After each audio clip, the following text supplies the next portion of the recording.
Good evening, everyone. Let's start today's session. Byleen, you can start. Yes, ma'am. Am I audible? Yeah, you are. Yes, ma'am. I'll share my screen now, ma'am. Shall I begin with my presentation, ma'am? Yeah, sure. 1 second.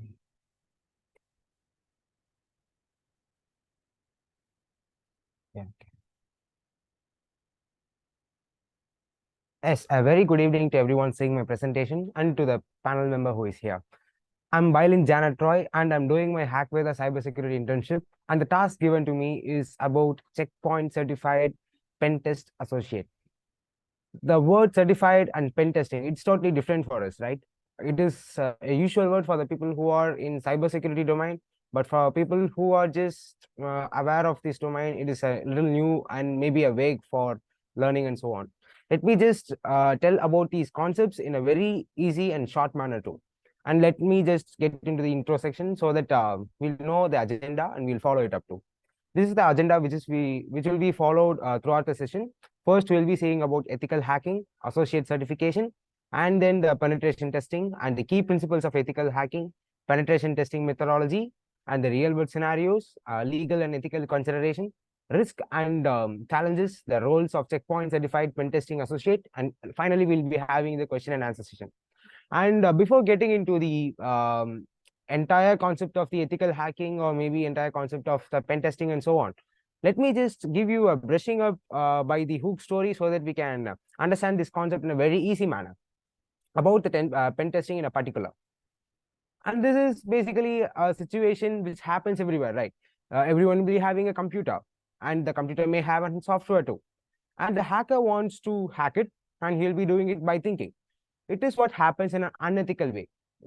Think this happens in a very unethical way. Suppose I'm having a computer, and in which I have a software named XYZ, and that software is the regular thing which I use in my computer, which is easily hacked by the hacker just by thinking. That's what hackers do too. They'll be just thinking and they'll be having their own logic to penetrate into the thing. And this is what is known as the penetration. That is, he'll be going into and into so that he'll be breaching the data and so on. This happens in an unethical way.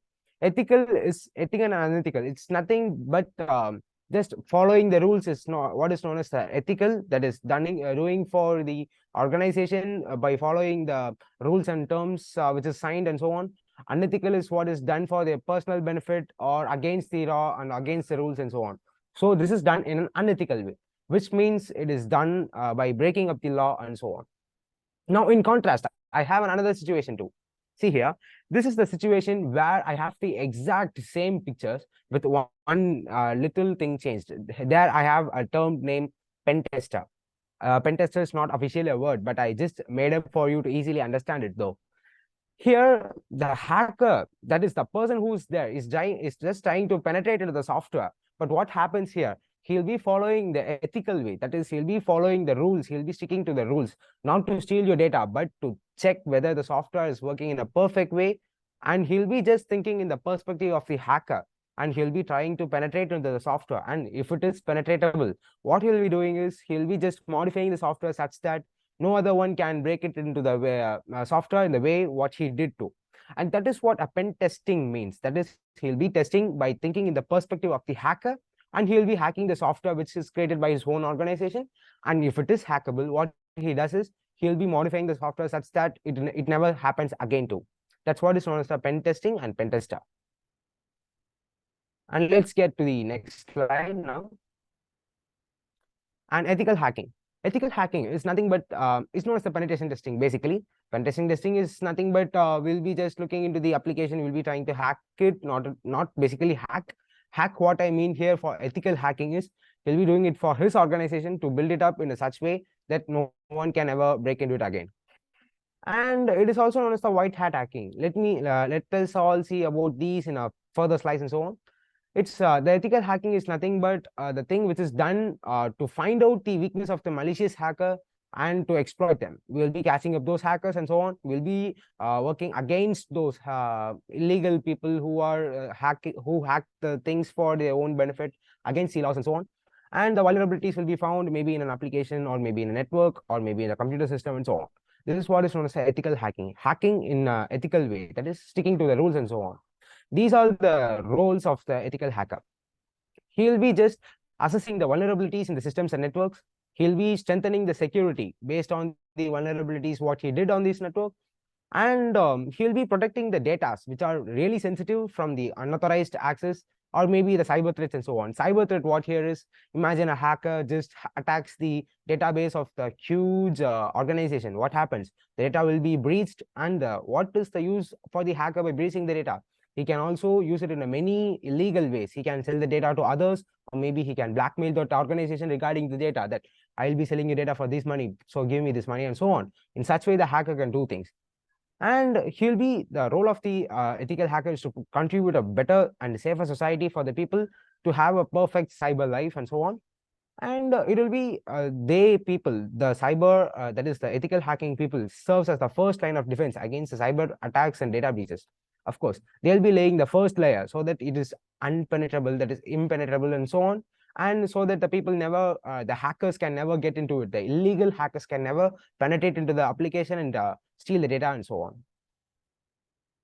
And this is the basic life cycle of how an ethical hacking works. First, the information will be gathered, then the planning will be done, then he'll be gathering the tools and execute the attack, and he will be acquiring the knowledge and he'll be using for his own benefits, not for the own benefits. So benefits, what I mean here is for the upgradation of the application and so on. That's how the ethical hacking works here. First, everyone has to have a business requirement. That is, I just have to do this for the following goal and so on. And basically, according to the business requirement, I'll be gathering up the tools together. I'll be having a tool A, B, and C, and I'll be learning how to use those tools. And by learning, by using those tools, I'll be executing an attack so that it happens by using this and this way. And this attack has happened because of this reason. This is what I will be learning from the learning as a result. And accordingly, I'll be modifying my application and so on. That is how it works. And this is the types of the hackers: white hat hackers, black hat hackers, gray hat hackers, hackwits, and script kiddies, and so on and so on and so on. This is nothing but based on the color, we can just differentiate, like what is a white hat hackers. They are just maintaining the peace over the players, and the black hat hackers, like, they are the real illegal hackers, and the gray hat hackers, they are not falling into either of the sides. They'll be having their own benefits and so on. Hacktivists, they are like, they'll be having their own benefits for which they'll be hacking and stuff. Script kiddies are the most dangerous one because they don't know what they're doing. So they'll get into a big trouble just by doing the hacking, basics of hacking and stuff, and they'll be getting into the big troubles and so on. This is already the basic types of hackers, and they have their own way of acting too. And yes, you can see this image and you can differentiate, like, black hat hackers, gray hat hackers, and white hat hackers, hacktivists, and state-sponsored hackers, and script kiddie. Of course, there are all different types of hacker based on the hat. The hat means that what is the level and what is the motive of the hacker. That's what mentioned as the colors of the hats and so on.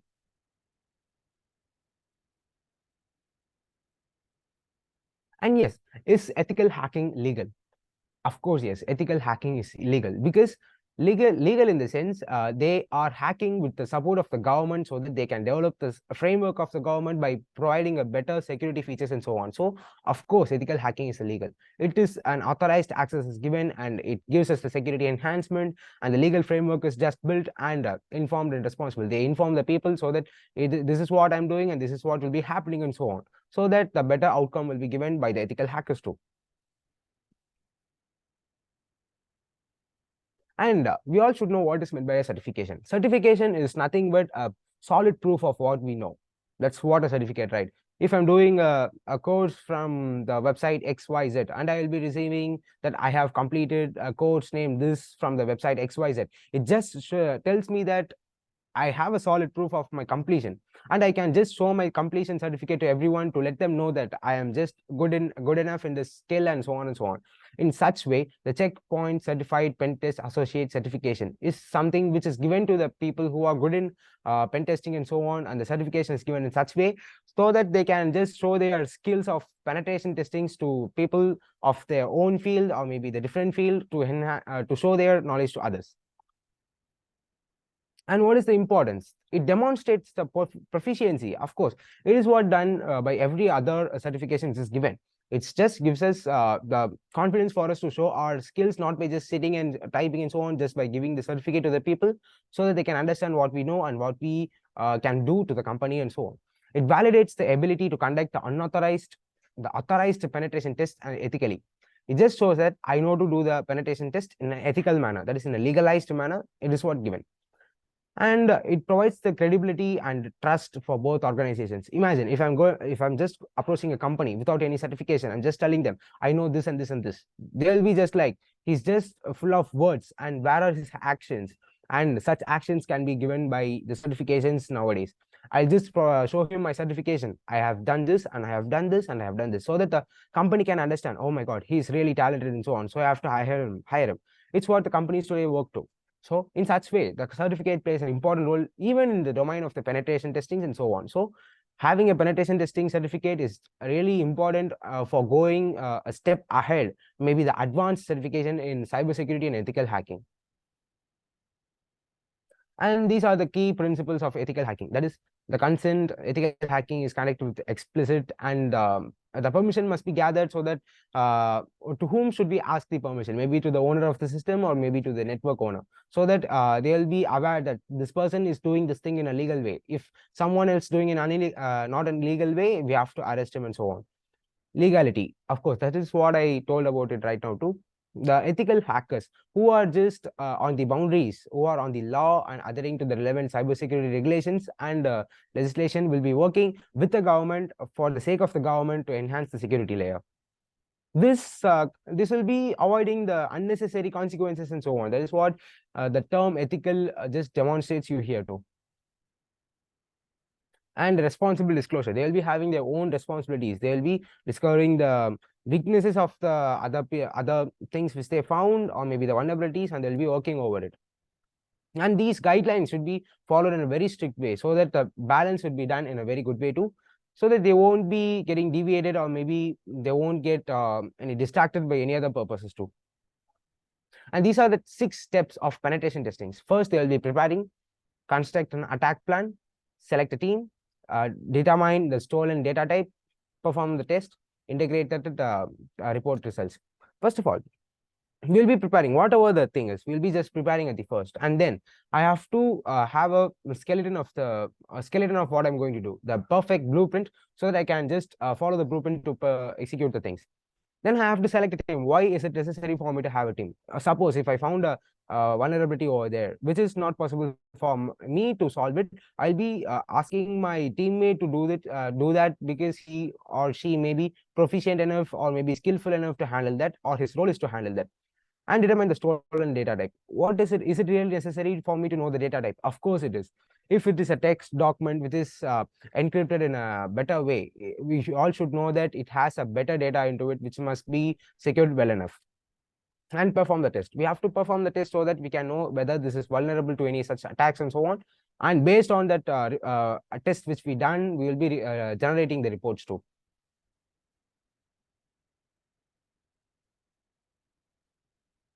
And these are the steps in the penetration testing methodology. Additional to what I said in the earlier slide, we will be having the reconnaissance and the scanning, gaining access, maintaining access, covering tracks, and reporting.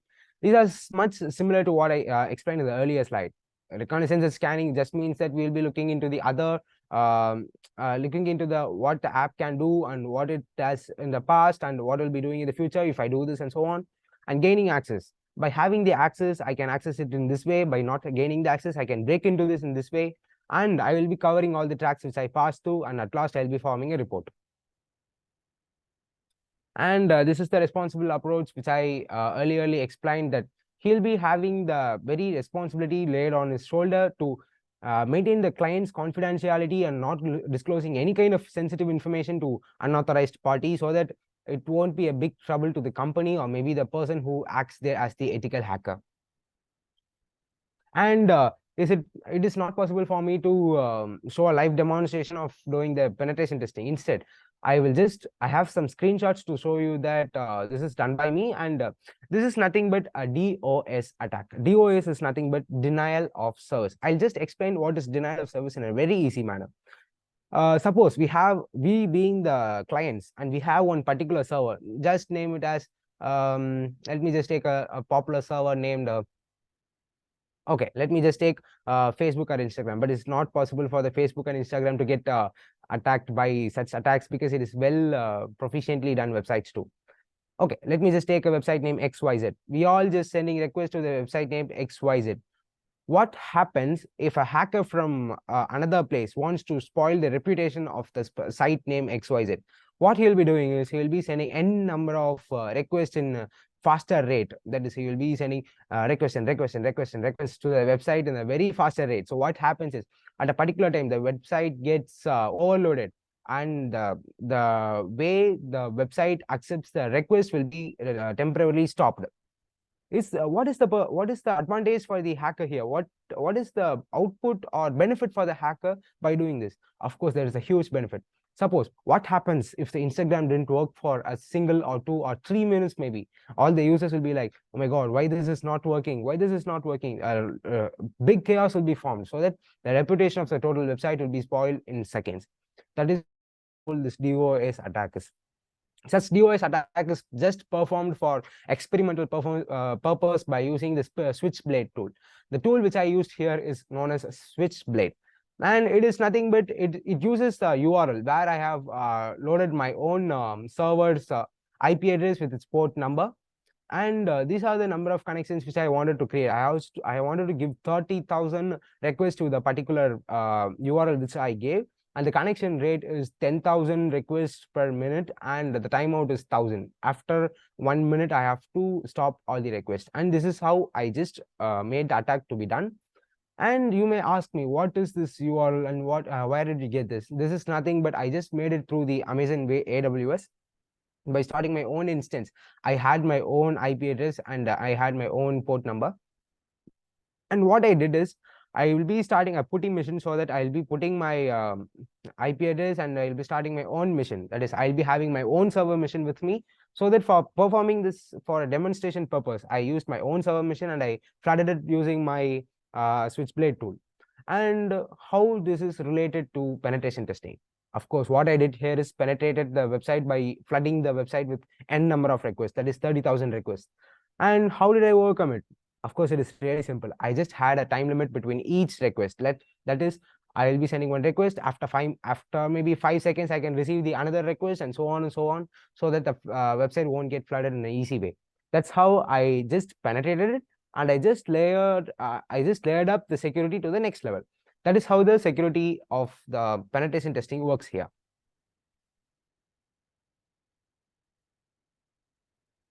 And this is one such example to show the certificate of the pen testing expert. I just took it from the Google, and you can also refer Google for seeing the n number of certifications like this. And I have to share this one idea which I had within my mind. There is a certificate named Certified Ethical Hacker, which is very much beneficial for the cybersecurity people next to the penetration expert and so on. And I have some real scenarios which happened in Toyota in 5 old national backup case analysis. What happened here is they have a huge database which has been stored there. It has been breached by some people, which happened during the occurrence of the injury in the toxic talk cases. And it just caused a greater risk to everyone who works there, as the details stored there were very essential. And it was just came to the next level by just layering another layer of security, and that is how the problems get solved too.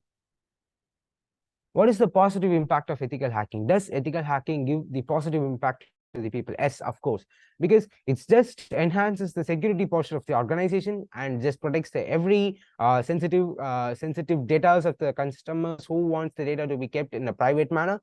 And it prevents the financial losses and legal liabilities. What is the relation between the financial losses and ethical hacking? Of course, there is a huge relation. What if I have a company and my data has been breached? The hacker will just blackmail me to give me this amount of money so that your data won't be leaked. And I'll be giving those money by getting convinced to what the deal he made. And this is how my financial loss is done. And drives the innovation and improvement in cybersecurity practices and creates a safer digital environment. And these are the legal and ethical considerations. Basically, these are the legal aspects of the penetration testing too. First, the explicit authorization is done and the adherence to the cybersecurity laws. There are some laws which is laid for cybersecurity, which must be strictly followed by people who just wanted to learn or do the ethical hacking and so on. And distinction from malicious hacking. There is this should never be done. That is hacking for their own purposes, for their own greedy things and so on. If we just think about a simple tool, we all know ChatGPT. If we even wanted to learn about the things of cybersecurity, if we just post the prompt over there, asking, just me, teach me about ethical hacking, it would just say, no, I can't. No, sorry, I can't do this. This is because it may lead to an unethical manner and so on. It just warns you. This is not a good thing because you may think in a very bad way and so on. But the thing is, it just never gives the information which is out of the laws. That's how the cybersecurity laws must be binded to. Guidelines. These are the ethical guidelines which are followed every day. The client's priority, which is the topmost thing, and the responsible disclosure. Everything must be end-to-end thing, which must not be going beyond the bond, and the transparency and professionalism. Of course, the client too should maintain a transparency with the people who is ethical hacker so that he can help him or her with showing his complete skills so that he can also do things in a very efficient way. These are some of the laws which are mentioned in the earlier way. There are some cyber security laws which I mentioned, right? In such thing is CFAA, GDPR, and regional laws. CFAA is done in United States, which is meant by Computer Fraud and Abuse Act, and it outlines the legal boundaries for ethical hacking. GDPR is nothing but it's done in European Union, and General Data Protection Regulation is its full form, and it is for data protection and cyber security. Regional laws, it is done in every regions based on the people how they are and based on what type of hackers they regularly meet with, and this is done based on the testings and so on, so that the cybersecurity laws and the protection is well enhanced too. Some of the standards I have mentioned here. There are two standards which is very familiar to everyone. OWASP guidelines and NIST framework. OWASP guidelines, OWASP is nothing but Open Web Application Security Project. It just gives the international standards and guidelines for ethical hacking practices. If you wanted to search some web application, it would just have the tagline named OWASP. That is what is given by the, it regularly follows the OWASP guidelines to build a perfect web application so that it won't be penetratable, or maybe it is well enhanced in security too. NIST framework. NIST is National Institute of Standards and Technology. It offers the security standards and promotes ethical hacking and risk management. The NIST is not only used for cybersecurity, it's also used in every other domain what you see, like maybe the cloud or maybe the artificial intelligence and so on and so on. This is the general picture which I want to show related to the OWASP, the broken access control. These are some of the top 10 OWASP in 2021. This is a later late one to show now, but it is a little enhanced to the 2023s now. Broken access control, cryptographic failures, injection and insecure design, security misconfiguration, vulnerable and outdated configuration, identification, authentication failures, software and data integrity failures, security logging and monitoring failures, and finally, server side request forgery. These are the major things which are well taken care by the OWASP too. And NIST follows these kind of things where recover, identity, protect, detect, and respond is done. And each sector has its own functionalities to be done too.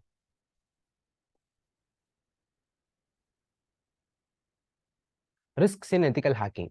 Legal and regulatory risk. This is often repeated everywhere. Do you know why? Because ethical hackers should maintain staying in their own boundary so that they never leaves the boundary, and leaving the boundary would give them a bigger trouble which can they ever face, because the proper authorization is completely needed for the ethical hacker so that he can just do what the illegal hacker does. But the difference here is he will be doing to enhance the security layer, not to use the breach to spread the data, or maybe use the data for his own purpose, maybe, and so on. The system disruptions. Ethical hacker may use inadvertently disrupt systems or cause downtime while testing. Of course, yes. If I'm working in a software, working in a system which is connected to a huge database or maybe the huge server, if I just do a simple mistake in my system which puts down the entire server, it would be a great chaos which must be avoided too. Data exposure and privacy. If I'm working on a data breach and I just have to fix the data breach, I should not spread the data which is done by the data breach. So I have to look after those two. These are some of the challenges which is followed in ethical hacking, so evolving cyber threats. Of course, we can see the technology is getting evolved each and every day, and not only the technologies are getting evolved, the cyber threats are evolving at the same rate too. So it is necessary for the ethical hackers to stay updated to know about what kind of cyber threats are getting evolved or what can be evolved in the future too. The cyber security people should always have enhanced thinking, or maybe the foresight of thinking, so that he can think of what all the phases or what all the things he can face in the future too. Continuous learning. He should stay updated every day so that he can know about the upcoming trends of problems and so on, so that he can face the things and he can have his jobs regularly in his hand too. Balancing testing and disruptions. And ethical hackers must balance the need for thorough testing, and minimizing the disruptions to systems and services. Mitigation of risk and challenges. Proper authentication is completely needed, and the testing methodology should be completely followed. He should follow the ethical guidelines so that he can maintain the proper way of testing and the proper way of solving things too. This is what is explained in this slide. And the proper authorization is, if I'm being the owner of my own website, I just wanted the ethical hacker to look into my website so that he just have to do the pen testing and so on. I'll be giving the authorization to him, so he'll be working over it. What if he's not an ethical hacker? It happens in an extremely disastrous way. If he's not the ethical hacker, I will be rightly handing over the key to the thief so that he'll be taking out everything. So there should be proper authorization to whom we give and to whom what we give, what is given, and so on. And ethical guidelines is what we saw in the previous slides and so on. It perfect transparency between the person who is the ethical hacker and the client should be maintained. The role of checkpoint certified associate, yeah, equipping the responsible ethical hackers. It is just used for us to know how valuable the person is by who is equipping that certificate, and it just gives us the basic idea that he knows this and this and so on, so that he's responsible. He's a good person to become a responsible ethical hacker, and it gives us the understanding of the best practices of ethical hacking too. And you may ask, is continuous learning really important? Yes, it is, because we know, and as I said earlier too, threats are evolving every day. We should keep ourselves updated with each threat so that we can work out it. We can have enhanced thinking. We will not be having any lagged thinking and so on. And we should have the CGPA certification for cybersecurity people, which may act as a perfect stepping stone for the people too. Yes, in this presentation, we saw about the introduction of the ethical hacking and pen testing, and the introduction for the ethical hacking. What is ethical hacking? We saw about this checkpoint certified pen testing association certification, and the scope of penetration testing, key principle of ethical hacking, penetration testing methodology, and real world scenarios, ethical and legal consideration, risk and challenges, and the roles too. And is there any questions? All questions are welcome.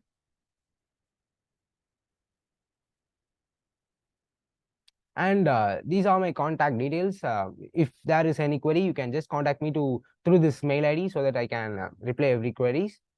And these are the reference which I used. I used Knowledge Hut, from which I gathered the examples of the ethical hacking and so on, and Geeks for general learning of the penetration testing, and Cisco for the same. And ChatGPT, of course, I told you about ChatGPT, which I experienced for when I wanted to refer from the ChatGPT related to my topic. And these are the references which I used. And thank you all. Thank you so much for the patience. So, Byleen, you are done? Yes, ma'am, I'm done, ma'am. Okay, so you have given a great presentation. The view of explanation was really nice. Okay, but try to add some more screenshots and pictures while explaining. Okay, that makes Yeah, the sure, ma'am. presentation more interactive way. Sure, ma'am. Okay, other than that, thoroughly researched as it was earlier also. Keep up the same work, okay?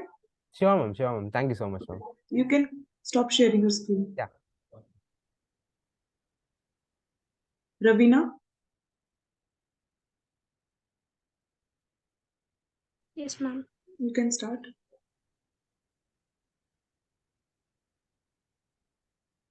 Am I audible and visible, ma'am? Yeah, you are.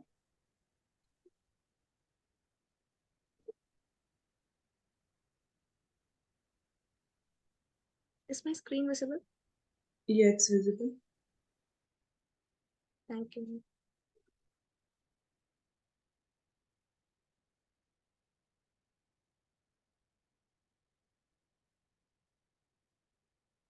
Yeah.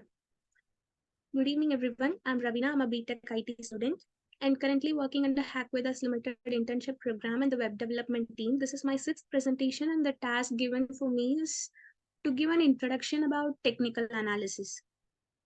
So we'll have a look into agenda. First comes the introduction, that where we discuss about what is data and what is technical analysis and the terminologies used. Then we'll have a look into concept map, where we are going to have an index, like a kind of index, what are the concepts we are going to have. And we'll be moving to the demo session, where I've created charts to visualize data, which we are handling in this analysis. And we'll be back with a discussion of pros and cons of a technical analysis. And at last, we'll be concluding by giving some references.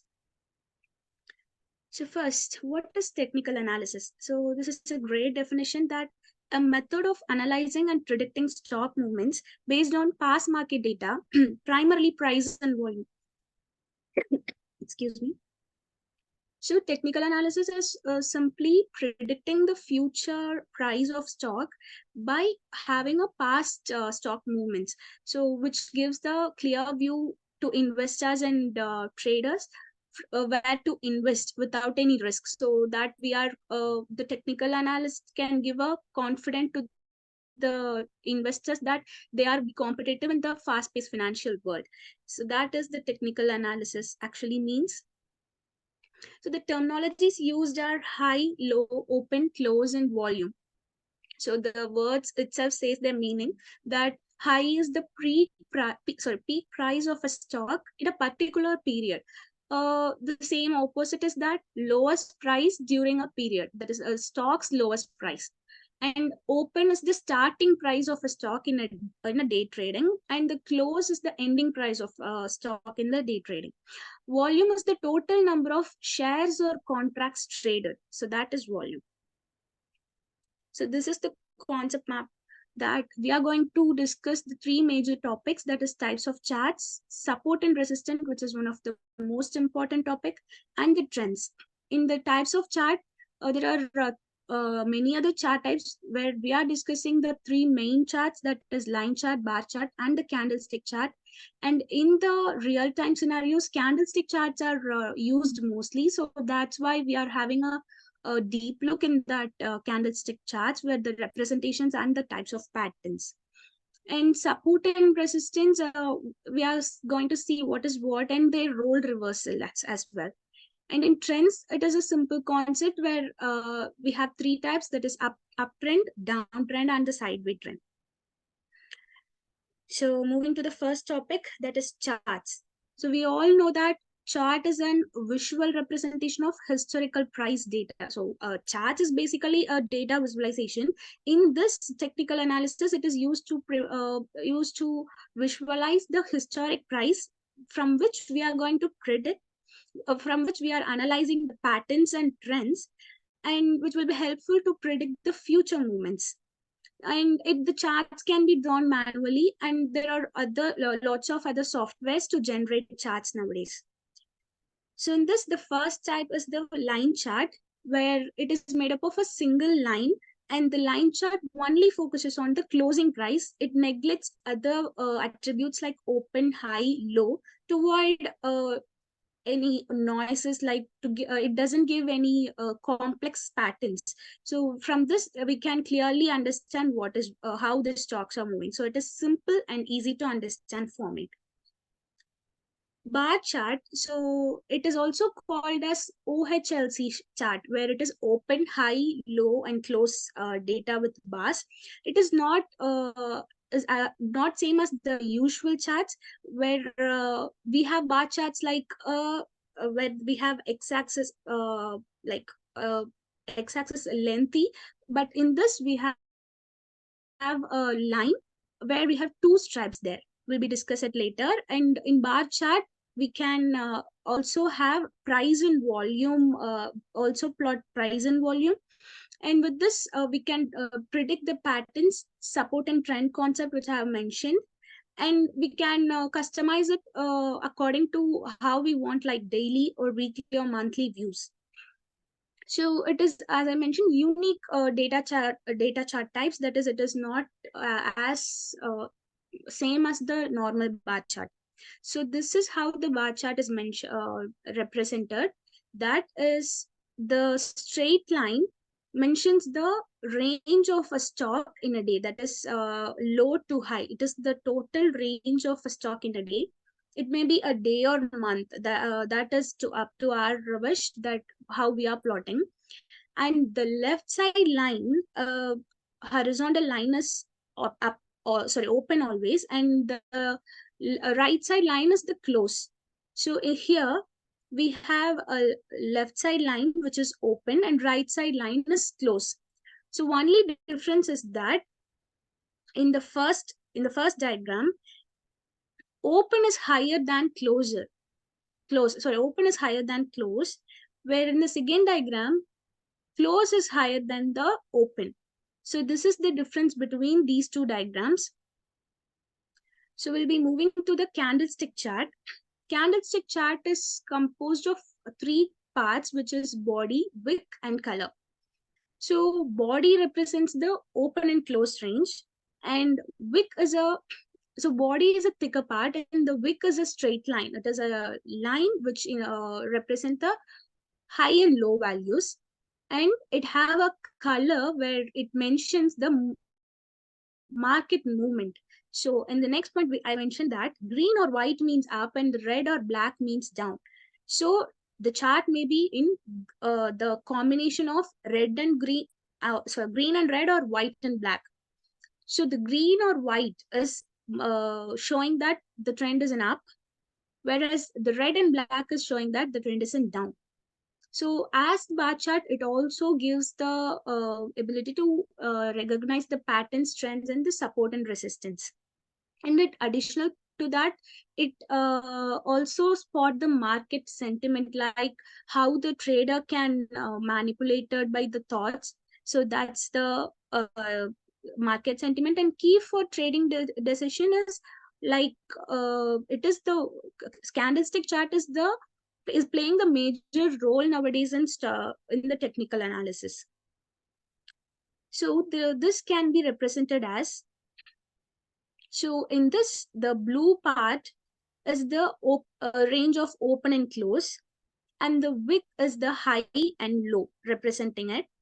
And in the second diagram, we have open and close and high and low. The only difference is that, as I mentioned in the bar chart, close is higher in the first diagram, and the second diagram, open is higher. So if we have a close price in a day which is higher than the open price, then we are in a good improvement. So that is shown by a arrow mark, that is called bullish candlestick. Whereas if we are closing a day of stock which is lesser than the open value, then that is obviously it is a bad trend. So that is mentioned as bearish candlestick. So we'll be discussing more about the candlestick charts, and let me give it in a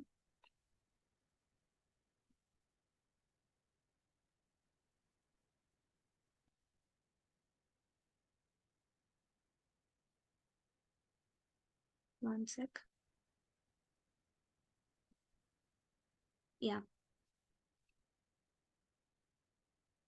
So this is the website where I have referred about this chart, and I thought that it will be great if I'm explaining with this itself, because while I'm presenting in the slides, we can miss the flow. So while in this will be have a flow, how it changes. So I'm explaining it. So as I mentioned, the candlestick pattern have two types, that is bullish and the bearish. So bullish is then uptrend and the bearish is the downtrend. So in this bullish candlestick, we have 7 patterns. There are more patterns. We are discussing the top 7 patterns here.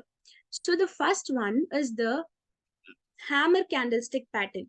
So where we can you can see that properly, like it is in a, so the rounded bar, it is view like a hammer. So that too in a green, which is an uptrend. So that's why it is in a bullish candlestick chart. So that's why it is called hammer stick pattern. So the inverse hammer candlestick pattern is here. The body is in the beginning, and here the body is at the end, and also have a wick in the end. So this is how a inverse hammer candlestick pattern is observed. So in this third one, bullish engulfing candlestick pattern, here a green stick is engulfing, that is overpowering the previous day's downtrend. So that is the bullish engulfing candlestick pattern. And the piercing line here, the uptrend, so that is the growing trend of today's stock, is higher than the middle of the previous day's downtrend. So that's the improvement here. So that is piercing line. So that it exceeds the middle level of the previous day's stock. So that's the piercing line candlestick pattern. And morning star candlestick pattern is mentioned with the three sticks. That is, you can see that there is a red stick which shows the downtrend, and at last we have a green trend, I mean green bar, which includes the uptrend, where in center we have a small downtrend. So it signals that the selling pressure of first day is subsiding and the bull market is on the horizon. So that's how the downtrend is minimized and the uptrend is raising hand. So three white soldiers candlestick pattern. So here, after a drastic downtrend, we'll have a sudden increase in the stock price. So that is the three, that is continuous three white soldiers, or green. It is mentioned in green. So that three white soldiers candlestick pattern. So here the next is bullish harami candlestick pattern. So here we can see three candlesticks, where a bullish harami is a candlestick chart pattern in which a larger stick is followed by a smaller stick. As we see that a red is followed by a small one, whose body is located within a vertical range. So this is mentioning that it is a reversal of downward trend. That is, we are in a downward trend. It is dramatically reverse the downtrend and becoming into uptrend. So that is the bullish harami candlestick pattern. So these are the 7 patterns of a bullish candlestick. And moving to the bearish candlestick, we'll have slight change when compared to that. So there we see the green hammer at the bottom. Here we have a red candlestick in which is also like a hammer. The only thing is that it is a downtrend. So that's why it is mentioned the bearish pattern. So it is a hanging man, where the second one is the shooting star, is that it is but it would still be a warning sign. So where it is suddenly decreasing, it is the one stick, the rounded stick, which shows that the stocks will be soon gonna down. So that's the shooting star. Bearish engulfing. So there we see that the uptrend is engulfing the downtrend. Here the downtrend is engulfing the uptrend, so overpowering. So that's the bearish engulfing. So this evening star, as I mentioned, there is a morning star in the bullish. Here we are with a evening star, where it is mentioned as 3 sticks. One is green and red, and the center one is that green, which is that showing that the uptrend is reducing and it is going to down. So that's the evening star. 3 black crows. So where we see the 3 white crows in the previous case, here we are seeing 3 black crows, where after a drastic increase in the uptrend, increase in the price, the consecutive 3 decrease, consecutive decrease in the stocks for 3 sticks. So that is mentioned as 3 black crows. So dark cloud cover is that, as mentioned, it is also showing that an downtrend, that is the red one, is engulfing, overpowering the previous day's uptrend. So that's how dark cloud cover is. And the bearish harami. So in the bullish, we seen that it is reversing the downtrend. Here it is reversing the uptrend. So that's the difference. So these are the patterns of bearish and bullish candlesticks. So the with the combination of this, we have a top 10 patterns. It's just an identification of shapes, kind of. First one is the head and shoulders. Like by seeing this chart, we see that uh, three uptrends where the middle one is higher and this left and right one is in a equal level. So which is looking like an head and shoulder. So that is this chart type and the double top. So in this chart, we can see that stock price will not come to an count to down continuously. It will again regain its stock price and then it gets down. So that's where that this is the first in a high price, then it gets down, then it regains the price, and then it's getting down again. So that is the double top method, double top pattern is. So this same opposite to the double top, we have double bottom, where we have two lowest prices, that is it attains the lowest price, then increasing and again regaining its lowest price, and then it is upgrading. So these two circles are mentioning the bottom double bottom pattern. Rounding bottom is like it is visible that it's drastically decreased and increasing, so it is in a semicircle, so that is the rounding bottom. Cup and handle. So with the rounding bottom, we have a handle-like shape trend. So this is called the cup and reverse. In cup, we have a downtrend, then reversal into uptrend, and then it is in handle. The trends are varying within a limited area. So that's how we are finding the handle pattern. So this is cup and handle. And wedges. So in wedges, we have two types, that is rising and falling. So in rising, in wedges, the sticks are constrained within a limited lines, like it is visible that the stocks are varying with this support and resistance line. We'll be discussing about this concept later, but it is varying within a smaller range. So that's the which it is in a rising and falling pattern. So this is rising, and these two patterns mention the falling pattern. Pennant or flags is where, as mentioned in the handle, cup and handle, so a particular area where it have a drastic uptrend and the lower trend. So it is varying in this mentioned part. You can see that the price is raised, then it comes to an downtrend. The downtrend is higher, then it comes back to the normal. So it is varying within a particular position. So that is the pennant of flag.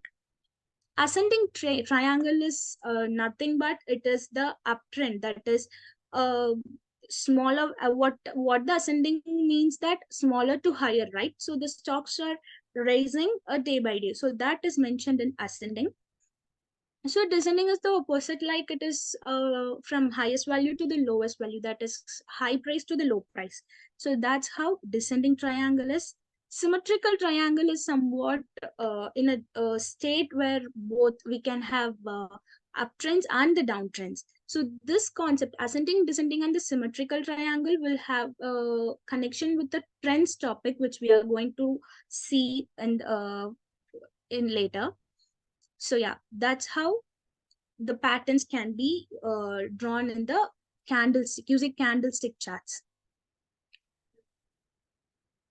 Back to the presentation, we'll move to a demo first. So the charts I have created.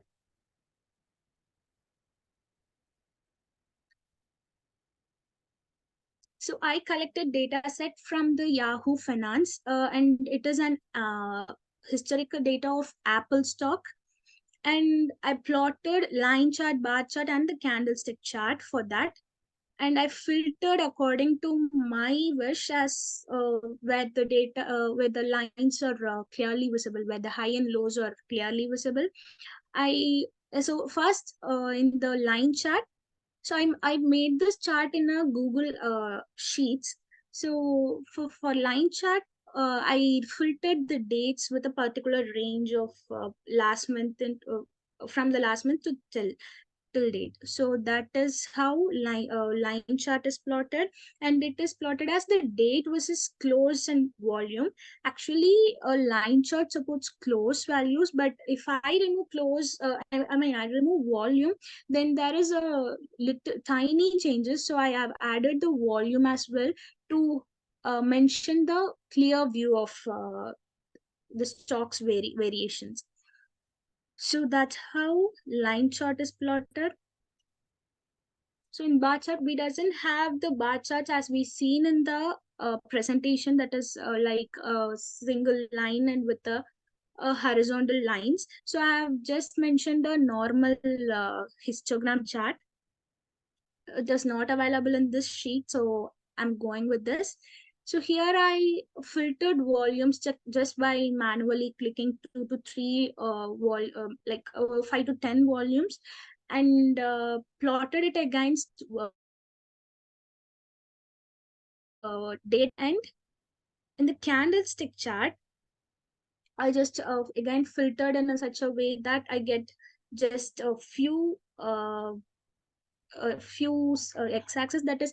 And one thing is that candlestick chart x-axis should be in string. So I added this extra column where I filled it with an alphabetical order. And the y-axis is having open, high, low, and close. So where we can't see more variations, that it is really having tiny differences. And here we can see that the one is uncolored and the another one is colored with blue. So that is black and white concept. So as this is not showing the proper details, I just have another example where we can see the exact use of candlestick chart. Like this is an example table. It requires minimum of 5 rows and columns, so that's why I added 5 months with high, open, close, and low. So where we can see the trend changes in the candlestick chart. So yeah, that's how I plotted graphs. Back to the presentation. So this again most important concept is that support and resistance. So in support, it is a simple concept where in support, demand for stock is strong, where we can relate this with an example that if I'm saying we are buying a tomato, right? It is the veggies rate are not constant. It differs with respect to the climatic changes as well. So when the tomatoes yield is less, but where the demand increases, so the tomatoes price also increases. So that is support. In resistance, farmers have more tomato yield, where when we have excess yield, but we have a demand, the demand we have is less. So at that time, we get tomatoes at the cheaper rate. So that is resistance. Just replace the tomatoes with a stock. So support is that demand for a stock is strong, where resistance, supply is strong. So in support, buyers are more likely to buy, sellers are less willing to sell. That is, they doesn't have yield, right? So that's what it is mentioning. And in resistance, buyers are less willing to buy, sellers are more likely to sell. So they have more tomatoes, but they have less customers. So in support, which can lead to a price bounce, it increases the stock price. In resistance, which can prevent a price to rise beyond this point. So when you have more tomatoes, you have to sell it. So for that, you just compromise for a lower price. So that is where it stop the price rise. So this is the concept of support and resistance. So it can be mentioned in the graph as, so the green line mentioning is the green line is mentioned as support and the red line is resistance. So the support and resistance meeting points of supply and demand. Yeah, as I mentioned earlier, it is mainly talking the supply and demand. So it, if the support and resistance shift, like as the stock prices and the situations changes, the support and resistance also change. We don't have any guarantee that the pattern should follows the same. So as the pattern changes, there is definitely a change in support and resistance. So at that time, the graphs is shifted. That is where we get the concept called a role reversal of support and resistance. So here, the first one is where support becoming resistant. So, in support, we know that the price is higher, right? The stock price is higher.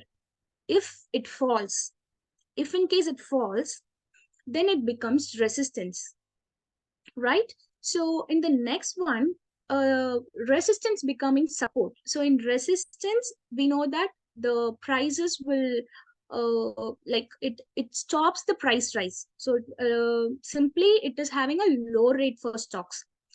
If the prices rise, then it becomes a support. So that's how the lines meet. So that is the role reversal. It is as simple as the diagrams is showing. So when a support level is broken, that is falls below it, it tends to become a new resistance level. When on the other hand, when a resistance level is broken, that is price rises above it, it often transforms into a new support level. So that's the role reversal. So moving to the last topic, that is trends. So trends is the path of price movements over time.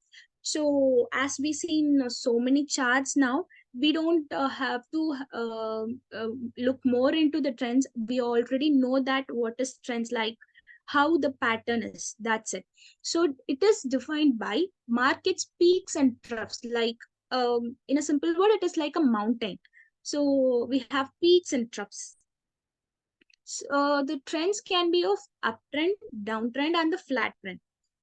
So help traders and analysts make informed predictions about price movements, as it shows how if the stock is upgrading, then we will believe and invest in that stock. If it is downgrading, we can't invest it. So that's how the trends help to make decisions. So these are the three types, as I mentioned. So uptrend, downtrend, and the sideways trend. So the diagrams are as simple and easy to understand that uptrend is a positive trend where prices are going up or rising over, like the constant rise in a stock. So that is uptrend. Downtrend, it is a negative trend where the prices are going down or falling over, like the constant decrease of price and of the stock. Sideways, so sideways trend is also called a flat trend. It is a kind of dilemma state where we can't come to a conclusion whether the stock is in an uptrend or downtrend. So that is that moving within a range, neither going significantly up nor down.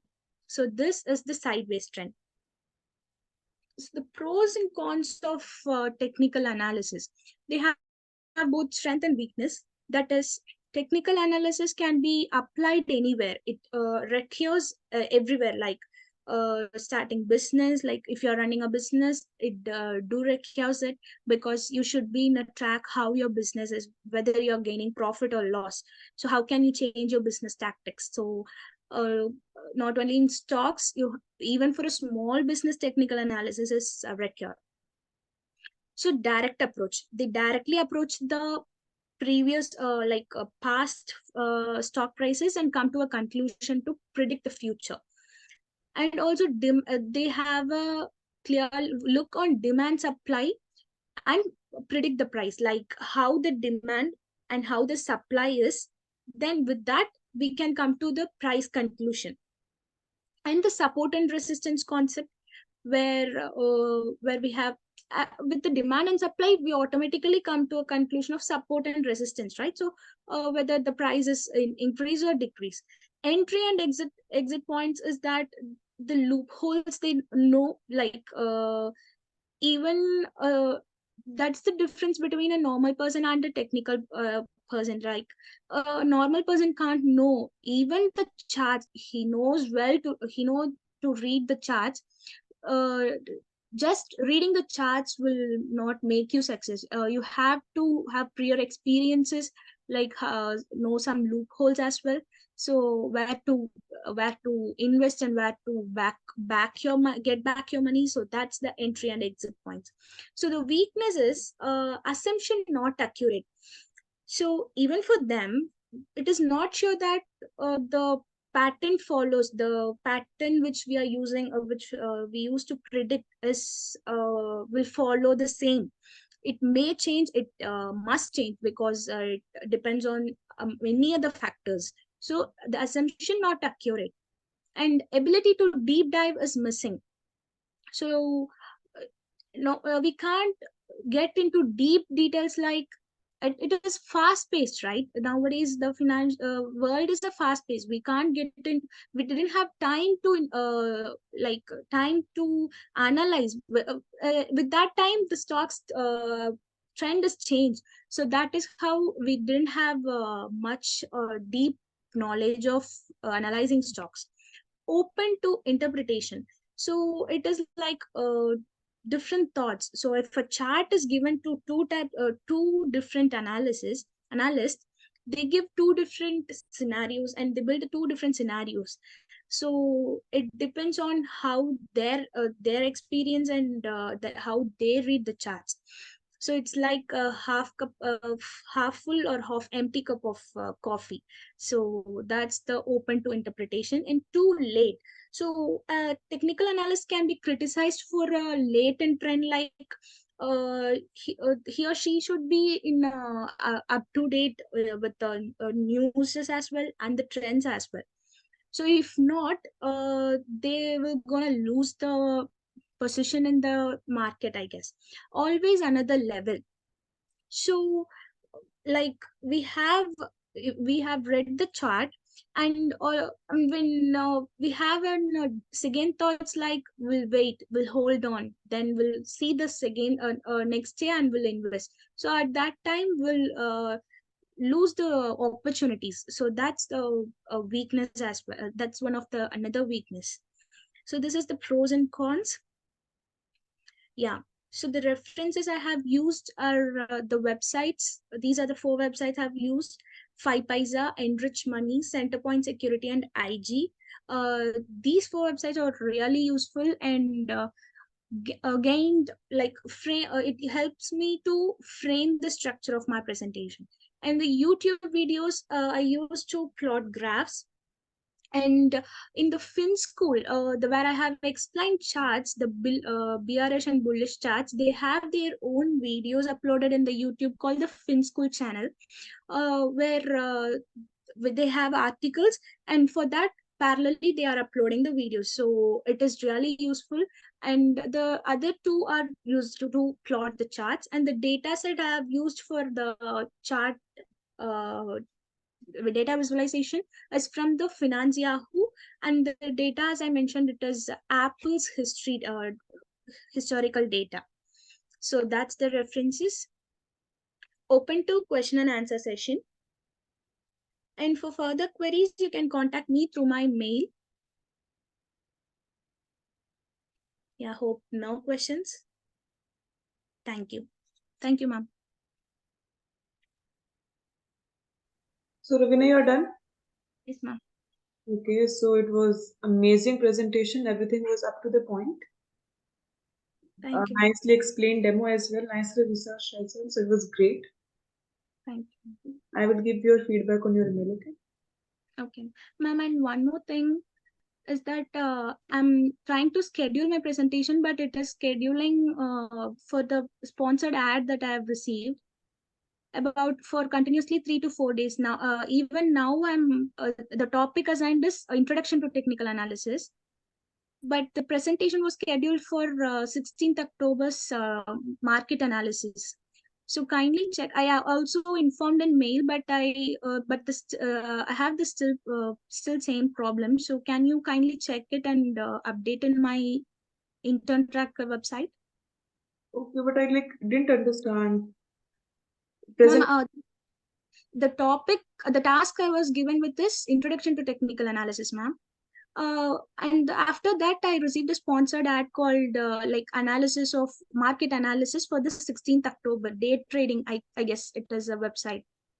So while I'm trying to schedule a presentation, it is scheduling for that sponsored ad instead of my task. Okay. So it is continuously scheduling for about 4 days, I guess.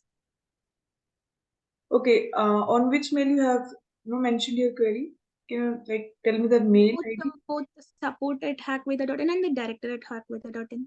Okay. Can you do it once more if you have the same problem? Inform me to more on Tuesday. Okay. Okay, now I get my next task, ma'am. But in my intern tracker, the topic and the scheduled presentation is the sponsored ad topic.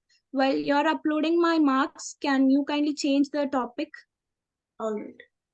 Yeah, thank you. Ritik.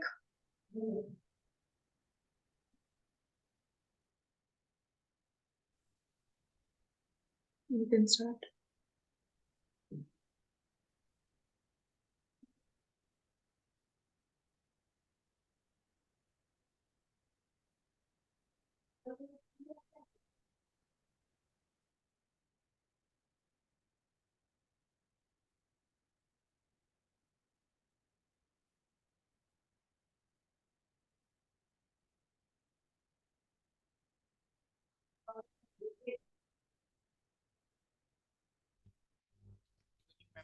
Am I audible? Yeah, you are audible.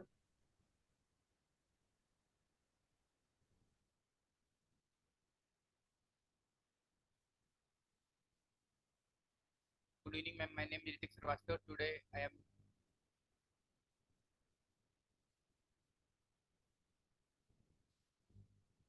Good evening, ma'am. My name is Ritik Srivastav. Today I am presenting my first task, which is on the doctor search website.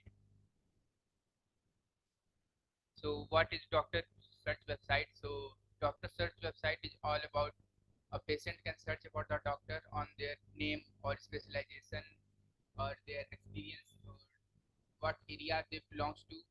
So this is website for the patient purpose and their availability to check the doctors.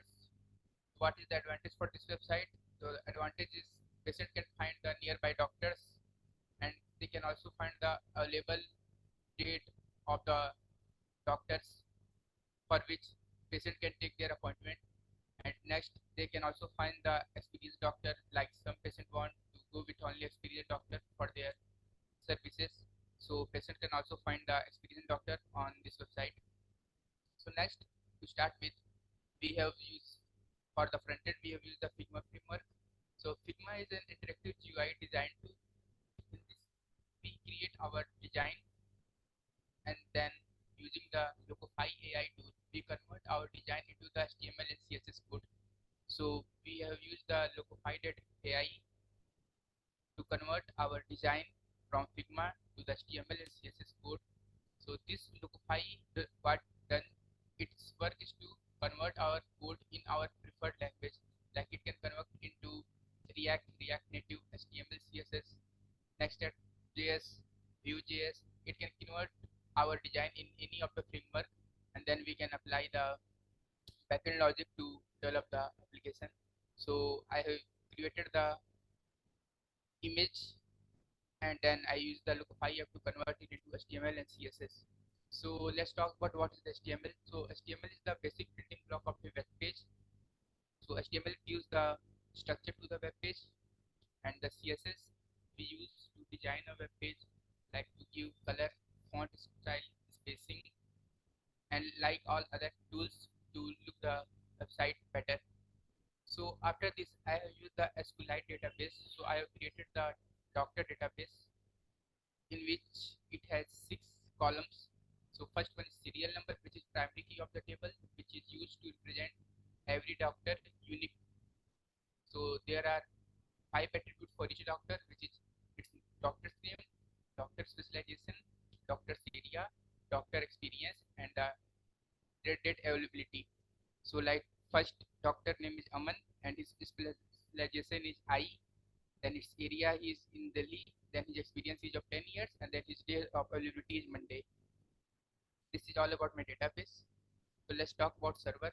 So we write the MySQL query to fetch data. So we have created a form on the website, and we will search the doctor by their name and their area. So whatever doctor is present in the database will be fetched on the output screen. So what is how this total project working? So client will send the request to fetch data from the database.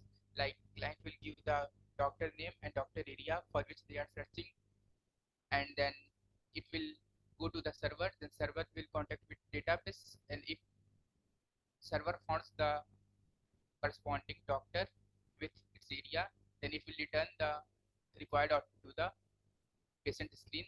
So this is all the working of this application. So I have used this Postman tool to get the API to fetch the doctor result. So there are standard HTTP requests which we are used in Postman to apply this to create the links. So these are the 5 post, get, put, delete, batch. These are the 5 HTTP requests which is used for generation of our APIs. So post, talking about the post request is used to send the data to the database. Get request is used to access the data from the database.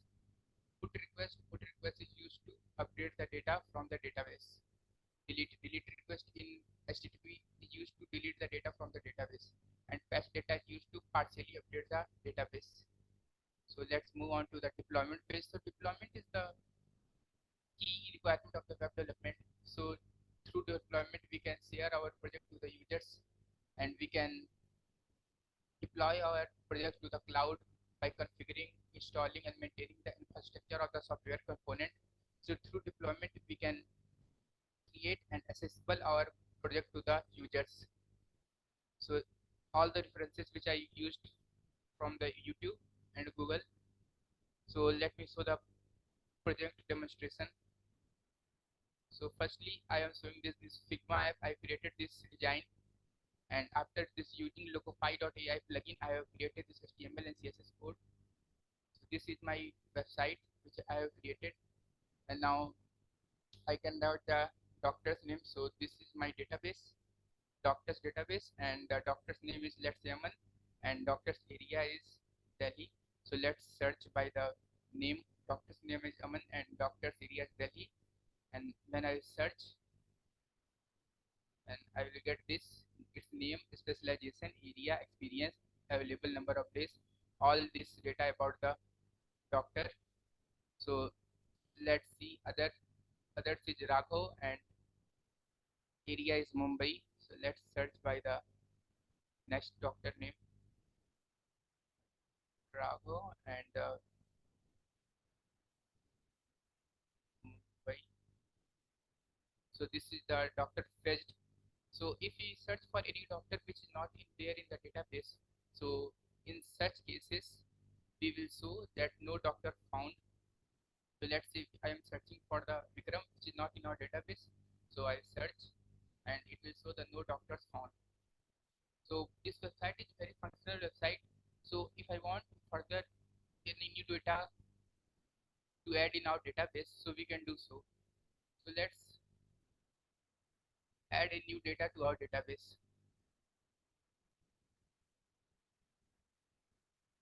So let's say I will add now Vikram.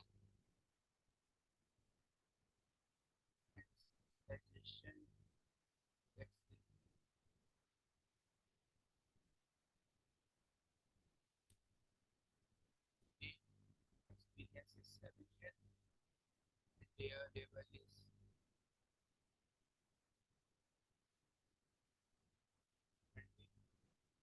so we have make these changes on the database. Now we can search for the Vikram and its city Pune. Again on the website, it's Vikram, and now we can search for Pune to see the result. Yes, now we can see here the name is Vikram and its area is Pune. Its experience available day before 2 minutes. We can see that Vikram is not in the database, but now I have added this Vikram in the database, so this website is fully functional. And this is all about project. Thank you. So do you have any question, ma'am? So Ritik, you're done? Yes. Okay, try to have a Q&A slide before thank you slide, okay? Other than that, I want to ask, which database have you used? SQLite, MySQL database. Like why? Like we have so many other database options. Do you know other databases? Yes. For example, can you tell me? Like this, MongoDB, we have no SQL database in this, in which we kind of forms of objects. MySQL database, in this we store data in the form of row and columns. This is SQL database. Alright, Ritik, I will give your feedback on your mail, okay? And try to be, a little louder next time when you're giving presentation, okay? Yes. Okay, you can stop sharing.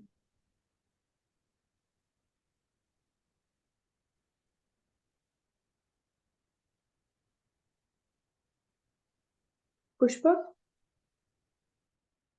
Yes, ma'am. you can start.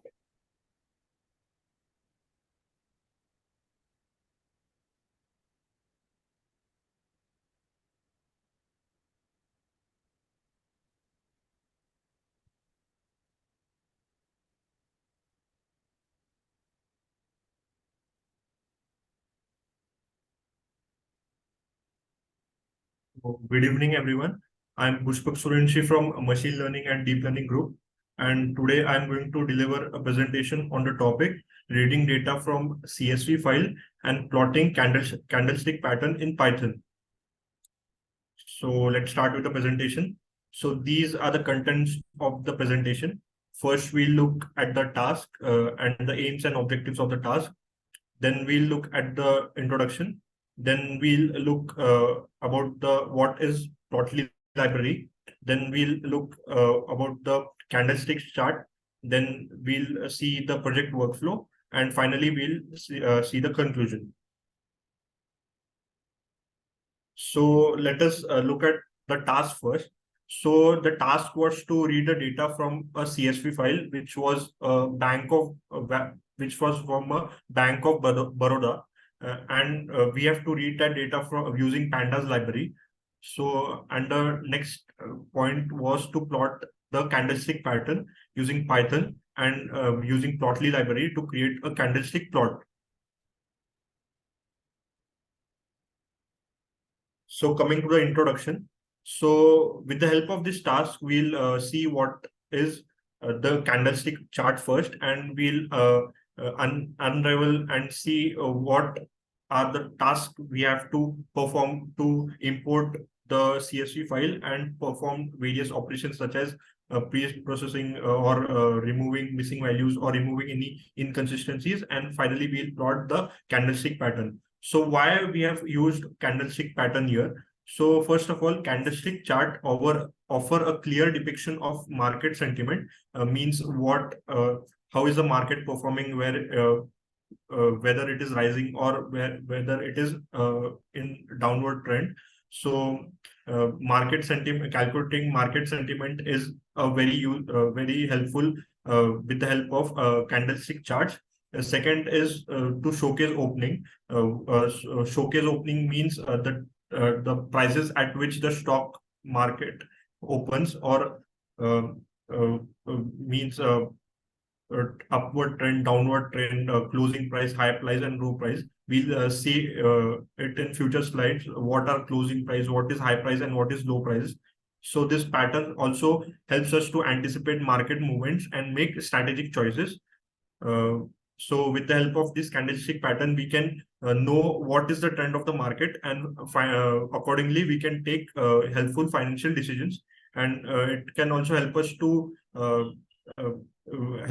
predict what are the future stock prices and how we can make proper decisions and buy specific stocks which will help us make us profit.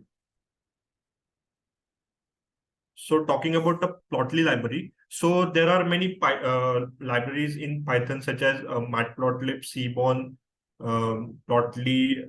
Plotly graph objects is also a part of Plotly library. So apart from why we haven't used here matplotlib and seaborn libraries, because matplotlib and seaborn provide a very basic graphs and charts, and Plotly is a very advanced kind of library, and it is very useful for making advanced charts. And with the Plotly library, we can also make charts which can help in proper interactions, and we can also make creative visualizations with the help of Plotly library with the help of only 1 or 2 lines of code.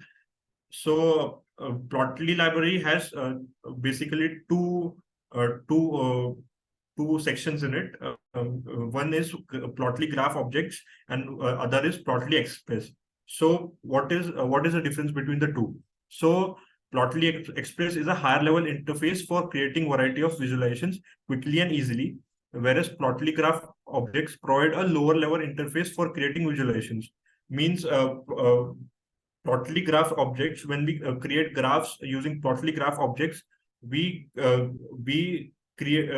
gain a proper understanding of the graphs, and we have more control over our graphs, and we can modify the graphs and charts according to us. Means we can apply any parameters if we want in graphs, and we have more control using Plotly graph objects than in Plotly Express. So in Plotly graph objects, we have to write much code. Means for creating one simple bar chart also, we have to write almost 5-6 lines of code. First we have to create a figure, then we have to insert the parameters in that figure, then finally we have to call the Plotly graph object function. So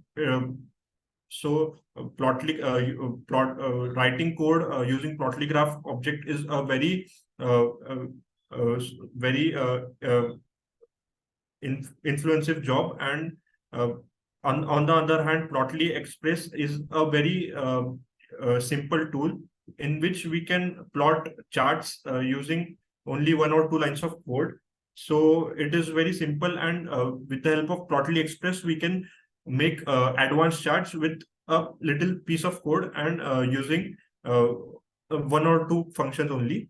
So basically the main difference is that Plotly graph objects gives us more control over the charts, and Plotly Express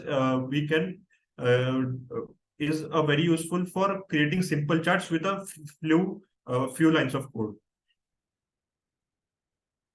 Basically, Plotly Express and Plotly graph objects are very similar to difference between Matplotlib and Seaborn.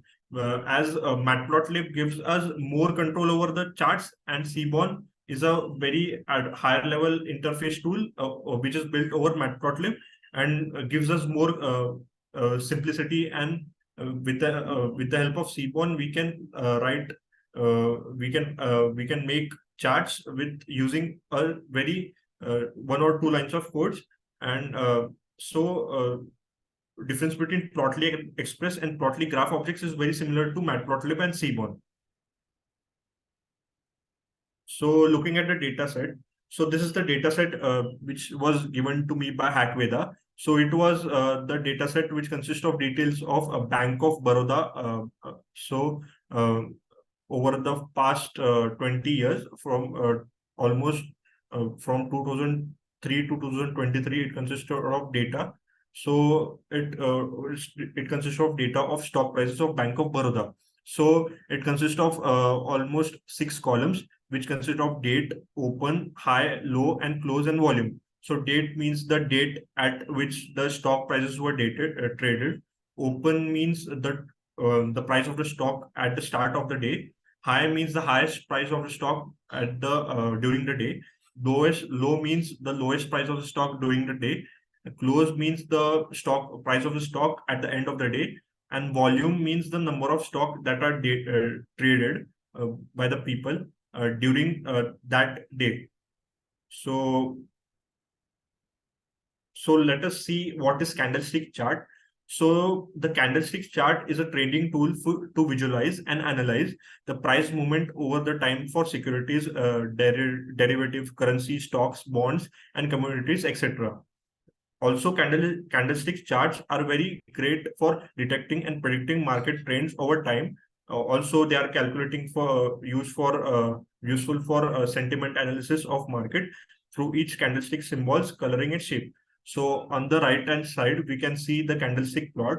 These green, there are two types of candlestick patterns. One is the green and one is red. So green indicates that when the when the price of the stock is at a positive rate, means when the stock price is comparatively higher than yesterday's stock price, it is denoted by the green symbol.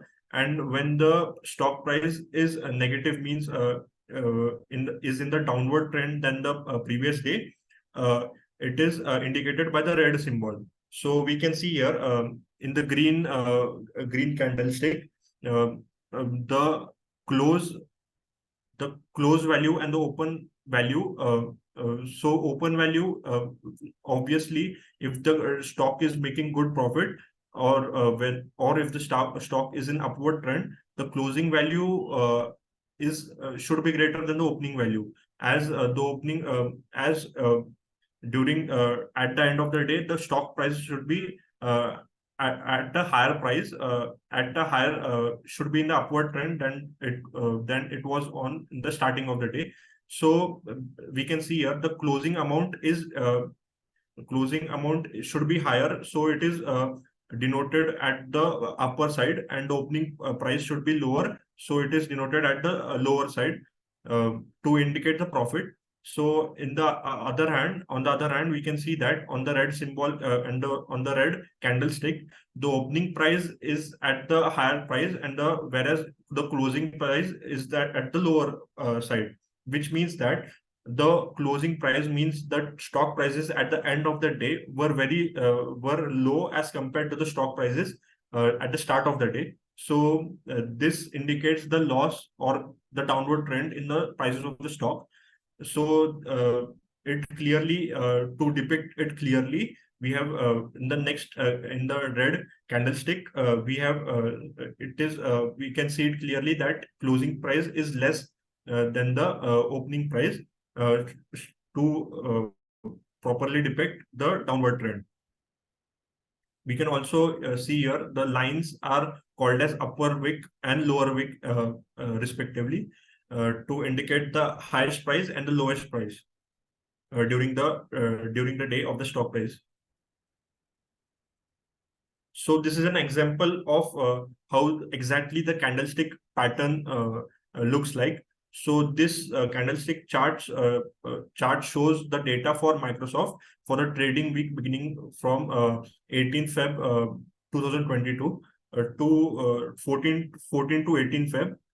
So we can see here the green symbol, the green candlestick indicates that the stock prices are in the upward trend, so the stock is gaining, and the red candlestick indicates that the stock is losing. So we can see here on Tuesday the stock prices were the highest and it crossed over 300 points. Whereas on Friday, the stock prices for Microsoft were lowest, and it was less than 290 points. So this candlestick pattern exactly depicts how is the market sentiment, whether it is an upward trend or whether it is in the downward trend. So there are many types of candlestick patterns which we have already seen in the previous presentation very well. So almost there are 35 to 40 candlestick patterns, such as doji, bullish elfalging, and various types of head and shoulders, and also many patterns such as bullish harami and bearish harami. These are the mostly used stock candlestick patterns, and there are these candlestick patterns are we can mostly see where means for example, doji is a candlestick pattern whereas in which the board we cannot see the body of the candlestick, as the opening price and the closing price of the stock is same, so we cannot see the body of the candlestick. So similarly, there are many important candlestick patterns, such as piercing candlestick pattern. We can see here in piercing pattern, closing should be more than 50% of the previous day's candlestick pattern. So this is a case of piercing pattern candlestick. On the second, we can see bullish and engulfing candlestick pattern. So here the second candle is engulfing, means it is shadowing the first candle. We can see here the second candle is it shows the upper trend compared to the previous candlestick, and which shows the profit as compared to the previous candlestick. So bullish and engulfing means it is shadowing the previous candlestick, whereas three white shoulders candlestick shows the upward trend of continuous 3 days stock prices. So if the stock prices are increasing continuously for 3 days or 3 or more days, it is we can denote it by the candlestick pattern, which is known as three white shoulders candlestick pattern. And on the left hand bottom corner, we can see here the inverted hammer candlestick pattern, which is used to show the downward trend, or when the candlestick pattern has crossed the downward trend, and when it has starting to proceed towards the upward trend, we get a inverted hammer candlestick pattern. So there are many other candlestick pattern which we have already seen in the previous presentation. So talking about the project workflow, these are the main stages of our project, which we'll see in the code. So first we'll import the CSV file with the help of pandas library. Then we'll pre-process the data and remove any inconsistencies from the data. Then we'll install the plotly library if not installed. Then we'll create the candlestick chart using plotly graph objects, as it gives us great control over the charts we are making. Then we'll create the axis labels and plot the appropriate x-axis label or y-axis label, and plot a proper title for the graph. Then we'll export the candlestick graph to an HTML file for proper visualization. So before that, before proceeding forward, we look at the code first. So talking about the code, this is the code. So first we have imported all the libraries. So pandas is a library which is very helpful for data pre-processing, and it is mainly used for importing the data set. NumPy is a library which is very useful for working with arrays, and pandas is a library which is built on top of NumPy. So with the help with pandas, we also have to import NumPy. and I have already installed the Plotly library, and so I'm importing Plotly graph objects here as Go. So in the next step, we import the CSV file by using the read CSV function. So we have to just provide the path of the CSV file. Then we import using the read CSV function and stored the value in a variable called df, data frame. Df stands for data frame. So we have imported the CSV file, and here is the full picture of the data frame that we have imported. It gives us all the 6 columns that were already contained in the CSV file. So we can see here we have successfully imported the CSV file. The next step is to pre-process the data. So in pre-processing phase, there are many stages included. For example, there is mainly a step called data wrangling. So in data wrangling, there are 3 stages. One is data gathering, other is data cleaning, and the third one is data assessing. So in data gathering, we import the data using the pandas library. Second is the data cleaning. In data cleaning, we remove the missing values, or there are any outliers, we remove them, or we remove any invalid data or incomplete data uh, for uh, for a better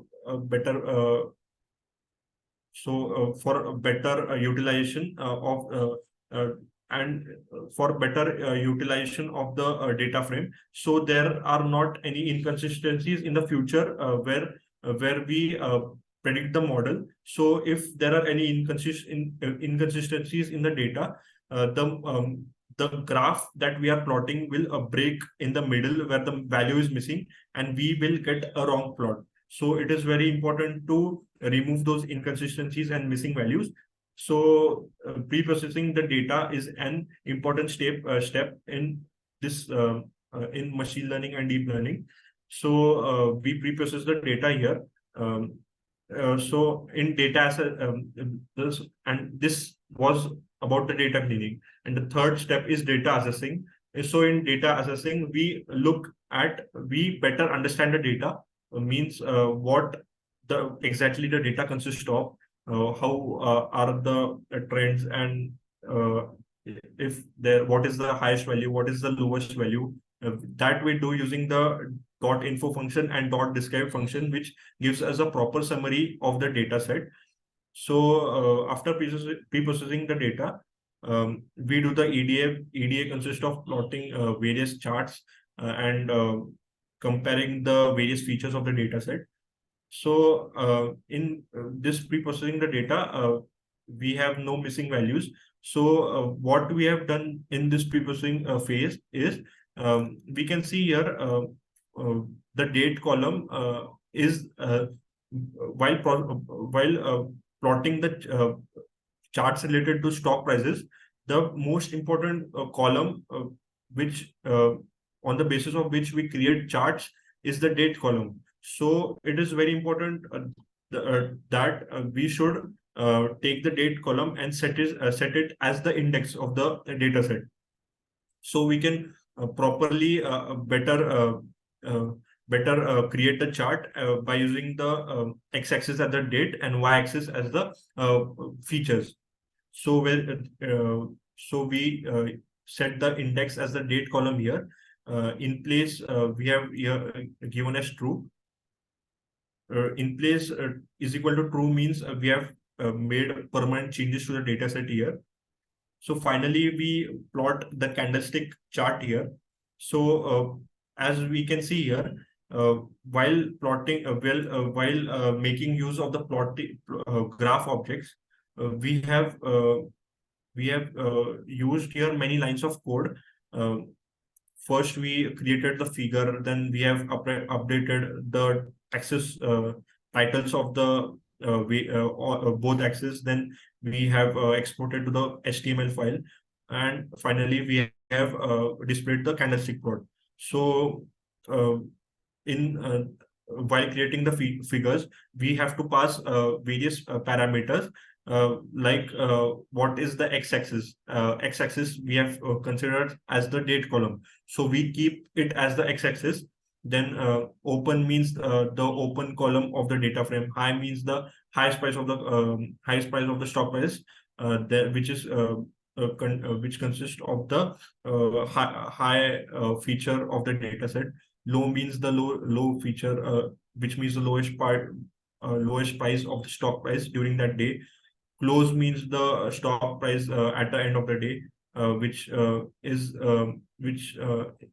is contained in the close column of the data set. Then below we customize the plot using the axis titles, and we keep the graph title as the Bank of Baroda Candlestick chart. Then the x-axis title as the date column, and the y-axis title as the price column, which indicates the price of the stock. Then, as mentioned in the task, we export the plot into an HTML file. So we can see here the candlestick plot. So to better visualize the candlestick plot, let us view it in the HTML file. So this is the HTML file of the candlestick chart. So this graph is made using Plotly. So the main thing I liked about Plotly is that so we can easily we can easily visualize the chart using the tools mentioned in the top right hand side corner, which we do not get it in the other libraries like Matplotlib and Seaborn. So Plotly is a very advanced library. So we get all these features here, which is very helpful for visualizing the charts. So we can see here there are many features, such as we can download the chart as an image, or we can also zoom the image, or we can also select the image and copy it on the other side. Then, for example, when we look at this chart, we are not understanding anything. So how do we interpret this chart? So we can see here, we have a very useful feature here, which is a zoom in feature. So when we click on this, when we get the zoomed picture of each of the stock price of every passing minute. So we can see here, as we scroll over the candlestick, we get what day, what was the price, what was the opening price, what was the highest price of the stock, what was the lowest price, what was the closing price. So just by scrolling over the candlestick, we get all these details, which is not possible in other libraries. So Plotly is a very advanced library, and it is a very interactive library. So we can see here, red candlestick means the stock prices is at a downward trend, and means the stock price is losing. And on the right hand side, we can see the green candlestick, so which indicates the stock prices are at the upper side, means at the positive side. So coming to this was all about the candlestick chart. So continuing with the presentation, this was all the project workflow we have already seen. So coming to the conclusion, so we can see that we have seen that candlestick patterns provide very valuable insights into the market sentiment, which are very helpful for us to make proper decisions about the stock market. And by using candlestick charts, we can make very informed decisions, and also invest our money on the proper stocks. And we can also we can also predict the trend of the stock prices, whether it is an upward trend or whether it is a downward trend. So and we have also seen that visualization libraries like Plotly offer a bridge between raw data and help us to create many meaningful and actionable insight compared to other libraries such as Matplotlib and Seaborn. So these are the references from which I've taken some information related to candlestick charts. So if you have any questions, please feel free to ask here at my email ID. So thank you, ma'am. This was all about the presentation. Thank you, ma'am. So Pushpak, you're done? Yes, ma'am. You have explained everything very nicely. Demo was also researched very well. So keep up the good work, okay? Okay. You can stop sharing. Okay.